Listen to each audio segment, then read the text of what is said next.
یوں ایک عام سے پھل فروش کی چیخ ایک صدا بن گئی جس نے پورے خطے کو ہلا کر رکھ دیا اور دنیا کو یہ یاد دلا دیا کہ تاریخ اکثر محلوں میں نہیں سڑکوں پر لکھی جاتی ہے۔ عرب بہار کی لہر صرف تیونس تک محدود نہیں رہی بلکہ پورے خطے میں اس کے اثرات محسوس کیے گئے۔ ہر ملک میں حالات مختلف تھے مگر عوامی مطالبات اور احتجاج نے سیاسی منظرنامے کو یکسر بدل کر رکھ دیا۔ میرا نام شہیر عادل ہے۔ میں فوٹوگرافی اور دوسرے ملکوں کے سفر کے بارے میں معلوماتی ویڈیوز بناتا ہوں۔ آپ میرے سفر نامے میری ویب سائٹ www.shahiradil.com سے خرید سکتے ہیں۔ اس طرح کی مزید ویڈیوز دیکھنے کے لیے چینل سبسکرائب کریں۔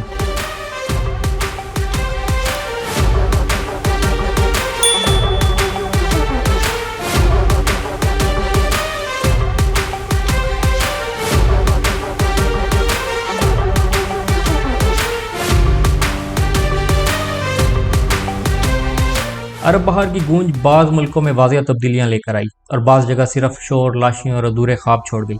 ہر خطے کی کہانی الگ تھی مگر ایک قدر مشترک تھی، عوامی بے چینی جو برسوں سے اندر ہی اندر پک رہی تھی۔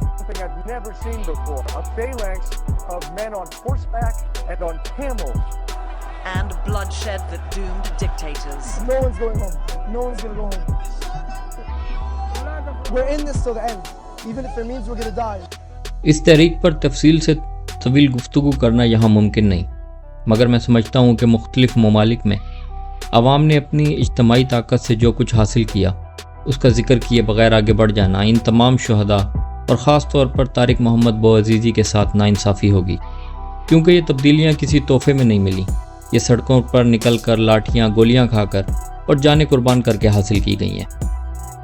تیونس میں تحریک اپنے نقطۂ عروج پر پہنچی۔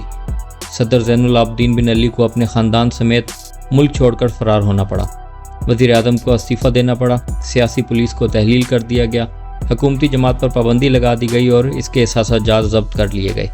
سب سے بڑھ کر برسوں سے قید سیاسی قیدیوں کو رہا کیا گیا۔ یہ وہ اقدامات تھے جو کبھی محض خواب سمجھے جاتے تھے۔ الجزائر میں بڑے پیمانے پر احتجاجی مظاہرے ہوئے جن کے نتیجے میں ملک پر عائد 19 سالہ ایمرجنسی کا خاتمہ کرنا پڑا۔ یہ ایمرجنسی ریاستی جبر کی ایک مستقل علامت بن چکی تھی اور اس کا ختم ہونا عوامی دباؤ کی ایک بڑی کامیابی تھی۔ اردن میں عوامی احتجاج نے حکومت کو ہلا کر رکھ دیا، وزیر اعظم اور اس کی پوری کابینہ کو تحلیل کر دیا گیا اور ملک کے آئین پر نظر ثانی کے لیے ایک کمیٹی تشکیل دی گئی۔ یوں عوامی آواز پہلی بار اقتدار کے ایوانوں تک سنجیدگی سے پہنچی۔ عمان میں کئی وزراء کو فارغ کر دیا گیا اور آئینی اختیارات ایک ہی ہاتھ میں مرکوز رکھنے کے بجائے مختلف اداروں میں منتقل کیے گئے۔ یہ اقدام بظاہر محدود تھا مگر ایک بند نظام میں یہ بھی ایک بڑی پیش رفت سمجھی گئی۔ سعودی عرب میں صورتحال قدرے مختلف رہی۔ وہاں احتجاجی مظاہروں کو بڑی حد تک قابو میں رکھا گیا مگر اس کے باوجود دباؤ کے اثرات مکمل طور پر زائل نہ ہو سکے۔ شاہ نے آئندہ انتخابات میں خواتین کو حق رائے دہی دینے کا وعدہ کیا اور مجموعی طور پر خواتین کے حقوق کو فروغ دینے کے لیے چند عملی اقدامات کیے گئے۔ اگرچہ یہ اصلاحات فوری طور پر محدود محسوس ہوئیں مگر ان کے اثرات کئی برس بعد نمایاں ہونے لگے۔ عرب بہار کے دوران جمال احمد خاشقجی سعودی حکومت اور اس کے پالیسی فیصلوں کے کھلے اور بے باک ناقد رہے۔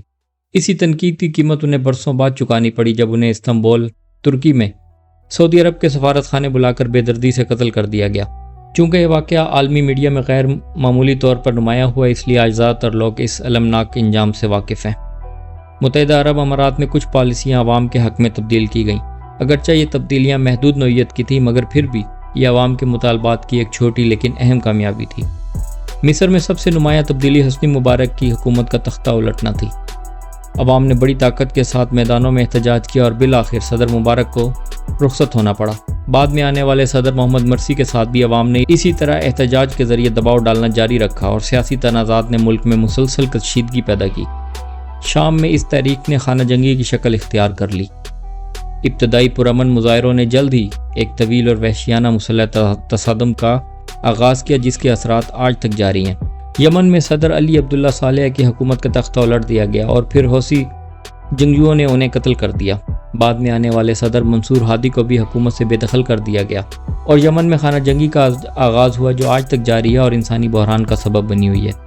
جبوتی میں بھی عوامی مظاہرے ہوئے مگر سیاسی طور پر کوئی بڑی تبدیلی نہ ہو سکی۔ سوڈان میں صدر عبد البشر نے عوامی مظاہروں اور ریلیوں کے دباؤ کے پیش نظر حکومت چھوڑنے کا وعدہ کیا مگر بعد میں وہ اپنے وعدے سے مکر گئے۔ فلسطین میں وزیر اعظم سلام فیاض نے عوام کے مطالبات کے پیش نظر حکومت چھوڑنے کا وعدہ کیا اور اپنے وعدے پر قائم بھی رہے۔ یہ ایک نایاب مثال تھی جس نے عوام پر حکومت کا کچھ اعتماد بحال کیا۔ عراق میں بڑے پیمانے پر مظاہرے ہوئے اور دہشت گردی کے خلاف جنگ کا آغاز کیا گیا۔ اس دوران کئی سیاسی تبدیلیاں بھی رونما ہوئیں جس نے ملک کے سیاسی منظرنامے کو نمایاں طور پر بدل دیا۔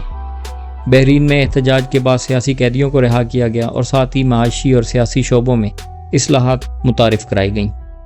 لیبیا میں معمر قذافی کی حکومت کا تختہ لوٹنے کے بعد انہیں گرفتار کر کے قتل کر دیا گیا۔ عرب بہار کے دوران سب سے زیادہ ہلاکتیں لیبیا میں ہوئیں اور ایک اندازے کے مطابق 20,000 سے زائد لوگ لقمہ اجل بن گئے۔ کچھ ممالک ایسے بھی تھے جہاں احتجاج کی لہریں تو اٹھیں، نعرے بھی لگے، مگر ریاستی ڈھانچہ اس قدر مضبوط یا بے رحم ثابت ہوا کہ سب کچھ وقتی ابال بن کر رہ گیا۔ وہاں عرب بہار ایک یاد تو بنی مگر تاریخ بدلنے میں ناکام رہی۔ کویت میں عوامی دباؤ اس حد تک بڑھا کہ وزیر اعظم کو استعفیٰ دینا پڑا اور پارلیمنٹ تحلیل کر دی گئی۔ یہ قدم اس بات کا ثبوت تھا کہ عوامی آواز کو مکمل طور پر نظر انداز کرنا ممکن نہیں رہا تھا، چاہے نظام جوں کا توں کیوں نہ رہے۔ مراکش میں صورتحال نسبتاً پرامن رہی۔ وہاں آئینی تبدیلیوں کے لیے ریفرینڈم کرایا گیا جسے عوامی دباؤ کا براہ راست نتیجہ سمجھا جاتا ہے۔ اس کے ساتھ ساتھ انسانی حقوق کے تحفظ اور کرپشن کے خاتمے کے عہد بھی کیے گئے۔ اگرچہ ان وعدوں کی عملی تعبیر پر سوالات آج بھی موجود ہیں، مگر کم از کم یہ تسلیم کر لیا گیا ہے کہ عوامی مطالبات کو مکمل طور پر نظر انداز نہیں کیا جا سکتا۔ لبنان میں سڑکوں پر نکلنے والے احتجاجی مظاہروں نے حکمران طبقے کو ہلا کر رکھ دیا۔ نتیجتاً حکومتی سطح پر تبدیلیاں کی گئیں۔ اگرچہ یہ تبدیلیاں گہرے مسائل کا مکمل حل نہ بن سکیں، مگر انہوں نے یہ واضح کر دیا کہ لبنان کی سیاست اب صرف بند کمروں میں طے نہیں ہو سکتی۔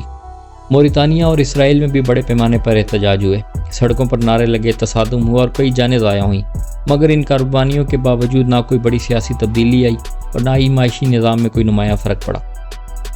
یہاں عرب بہار ایک تلخ تجربہ بن کر رہ گئی، ایسا تجربہ جس کی قیمت عوام نے ادا کی مگر فائدہ کسی کو نہ پہنچا۔